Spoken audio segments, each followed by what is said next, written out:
Hello, welcome to my channel, and today we are going to talk about Ted Bundy and his crimes.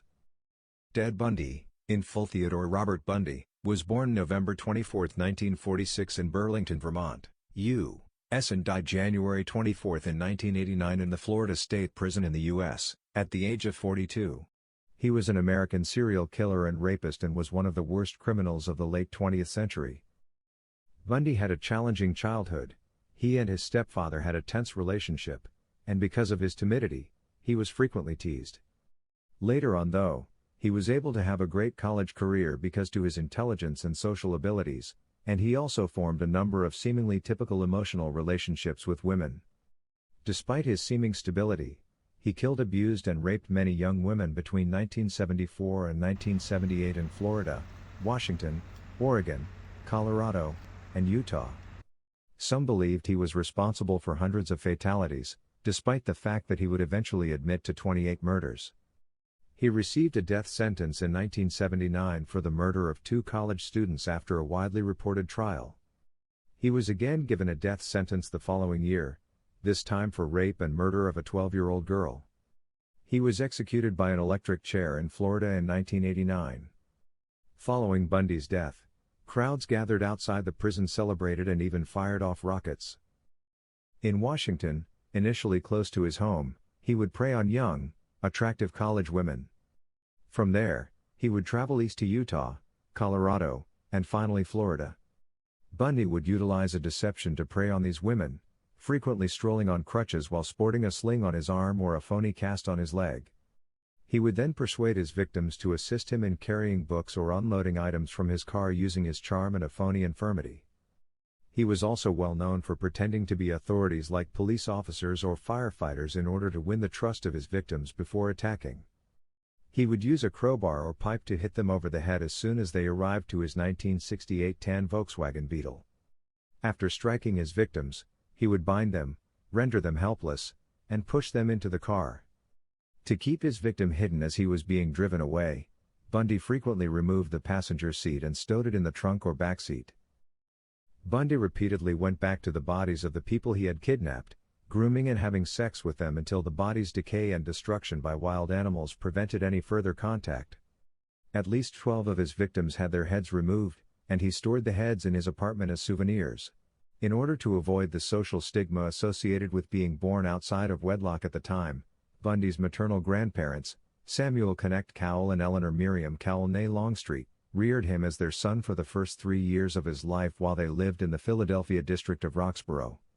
Everyone, including young Ted, was informed that his mother was his older sister and that his grandparents were his parents. Bundy later learned the truth, however his memories of the events are hazy. He claimed to his fiancée that a cousin had shown him a copy of his birth certificate after calling him a bastard. Bundy showed disturbing behavior at an early age. Louise's younger sister Julia recalled awakening from a nap to find herself surrounded by knives and 3-year-old Ted standing by the bed, smiling. Bundy's childhood neighbor described him as a bully, saying, "He liked to terrify people and he liked to be in charge." His character began to take on a darker hue as a teenager. Bundy had a penchant for looking in other people's windows and had no qualms about robbing them of their desired possessions. Bundy earned a psychology degree from the University of Washington in 1972. Despite never finishing law school, he had been accepted to one in Utah. At the University of Washington, Bundy met and fell in love with a well-off, gorgeous Californian girl. She possessed all the things he desired, including wealth, status, and power. Their separation hurt him. Many of Bundy's later victims were gorgeous college students with long, black hair, just like his ex-girlfriend. Bundy met Elizabeth Klopfer in a Seattle pub in 1969, and they dated for 6 years. As a single mother of a small girl, Klopfer battled alcoholism. She claimed that Bundy looked after her and that he was warm and loving. Klopfer began to worry about Bundy's crimes in 1974. He used his charm to allay her worries when she questioned him about strange habits like having a butcher cleaver in his desk. Klopfer privately reported Bundy's suspected involvement in several high-profile local murders to the police, but they didn't think he was the perpetrator. When Bundy relocated to Olympia the following year, the couple continued to be together, but their relationship deteriorated. In 1975, Klopfer returned to the police, this time armed with information that enabled them to apprehend the serial killer. Bundy had admitted to Klopfer over the phone from his jail that he had attempted to kill her and couldn't control his urges when he felt his sickness building in him. Women started disappearing in Utah around the same time that Bundy relocated there for law school in the fall of 1974. He was stopped by the police the next year. A cache of burglary equipment, including a crowbar, a face mask, rope, and handcuffs, were found after his car was searched. After his arrest for having these equipment, the police started to connect him to much more heinous acts. On August 16, 1975, in Utah, Bundy was ultimately apprehended for the first time after eluding a patrol cruiser. Masks, handcuffs, rope, and other sinister objects were found during the vehicle search, but there was no concrete evidence connecting him to the crimes. He was freed but kept under close observation until several months later, he was apprehended once more for the kidnapping and assault of one of his victims. In 1977, Bundy managed to escape from jail twice. The first time, he made the decision to represent himself in court after being charged with murder in the death of a young Colorado woman. He made his initial escape by jumping through a window while visiting the courthouse library. 8 days later, he was apprehended. Bundy fled from custody once more in December. He dropped more than 30 pounds to squeeze through the tiny entrance and climbed out of the hole he had created in his cell's roof.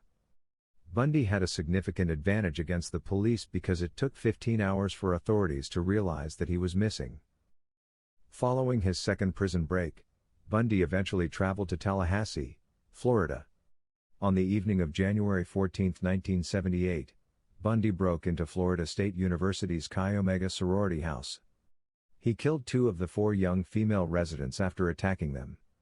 Kimberly Leach, 12, was kidnapped and killed by Ted Bundy on February 9. His murdering spree came to a stop after these attacks since the authorities soon arrested him that February. The bite scars on one of the bodies, which were an unmistakable match to Bundy, were the most compelling evidence linking Bundy to the 2 Chi Omega murders at FSU. Bundy was found guilty of the 2 Chi Omega murders at FSU in July 1979. He twice received the death penalty. In 1980, he was given a second death sentence for the murder of Kimberly Leach. Bundy tried to appeal his conviction and carry his case all the way to the United States Supreme Court, but he was denied. To evade Florida's electric chair, he also provided information on some unsolved murders, but he was only able to postpone justice for a finite amount of time. In Gainesville, Bundy's body was burned. There was no formal ceremony. He asked for his ashes to be strewn in the Washington State Cascade Mountains, where he had killed at least 4 of his victims, before he was put to death. So this was the story about Ted Bundy.